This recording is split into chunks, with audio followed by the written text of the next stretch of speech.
Shalom Bapak Ibu, Saudara dan Saudari, sahabat-sahabat garam dunia yang terkasih.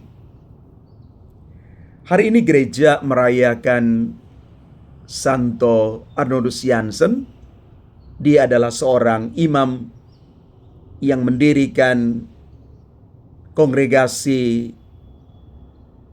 misi yang pertama, Serikat Sabda Allah atau dikenal dengan nama SVD, para suster SSPS Abdi Roh Kudus, dan SSPS Penyembah Abadi. Dan seluruh perayaan hari ini dibingkai dalam refleksi berdasarkan bacaan-bacaan suci yang mengantar kita untuk merenungkan seluruh perjalanan hidup kita hari ini. Bagi sebagian orang, bukti-bukti itu sangat penting sebagai dasar untuk mengimani Yesus dengan lebih mendalam. Bahkan karena bukti-bukti kemahakuasaan dan kehebatan Allah, banyak umat yang akhirnya memberikan dirinya dibaptis dalam gereja Katolik. Banyak umat yang menjadi Katolik karena mengalami mujizat di dalam hidupnya. Ada yang mengalami kesembuhan dari sakit penyakit, berhasil di dalam pekerjaan, memperoleh keturunan, dan lain sebagainya. Bersamaan dengan hal itu, para pemuka umat yang berhasil mendoakan mereka juga semakin dikenal. Dalam Injil hari ini, penyembuhan yang dilakukan oleh Yesus terhadap ibu mertua Simon juga membuat Yesus itu dikerumuni oleh banyak orang. Mereka penasaran dengan fenomena yang ada dan mereka mengharapkan banyak mujizat lagi yang dapat dilakukan oleh Yesus di depan mata mereka. Yang menarik dari sikap Yesus adalah dia tidak menonjolkan diri. Bahkan pagi-pagi buta, Yesus pergi ke tempat yang sunyi untuk berdoa. Selain itu, ketika banyak orang mencarinya, Yesus justru pergi ke tempat lain untuk lebih banyak mewartakan Injil, kabar gembira.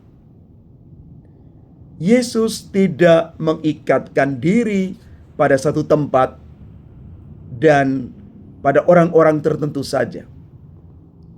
Pelayanan Yesus tidak dibatasi oleh sekat-sekat tempat, kelompok, adat, atau suku bangsa tertentu.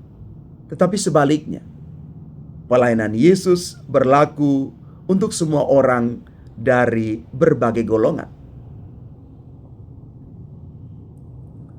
Santo Arnoldus Jansen, seorang imam yang luar biasa, menunjukkan hal yang sama.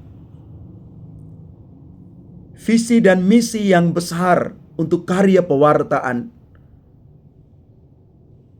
tidak ditentukan oleh sekat-sekat kelompok tertentu.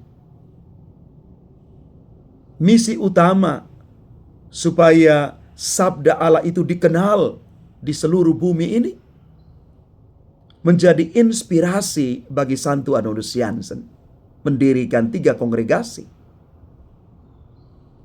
Semangat misi menjadi semangat kita juga kalau kita mau menginspirasi orang lain. Kalau kita mau menjadikan orang lain mengenal Kristus, maka karya pewartaan jangan tersekat oleh kelompok atau kepentingan tertentu. Apalagi demi popularitas diri. Kisah Injil hari ini menjadi refleksi bagi para pewarta dewasa ini untuk mampu melayani setiap orang tanpa membeda-bedakan suku, ras, budaya, dan lain sebagainya. Selain itu, popularitas juga menjadi berbahaya manakala para pewarta itu terikat pada satu tempat saja dan tidak mau melayani di tempat-tempat yang lain. Selain daripada itu, keberhasilan pewartaan harus dipahami sebagai yang pertama-tama adalah karya Allah, bukan karya pribadi. Karena kita menjalankan misi Allah, bukan misi diri kita. Dengan demikian,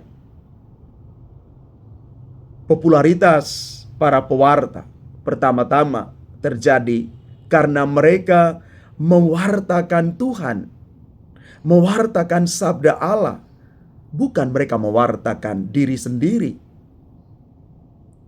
Santo Adonus Jansen sungguh menginspirasi kita bahwa dia hadir sebagai seorang imam, mewartakan sabda Allah, mendirikan 3 kongregasi sebagai perpanjangan tangan Tuhan supaya sabda Allah itu makin dikenal oleh siapapun. Bapak, Ibu, saudara-saudari yang terkasih, semoga kita diinspirasi oleh perayaan hari ini dan firman Tuhan hari ini, supaya kita siap menjadi pewarta sabda, siap melayani dimanapun kita berada.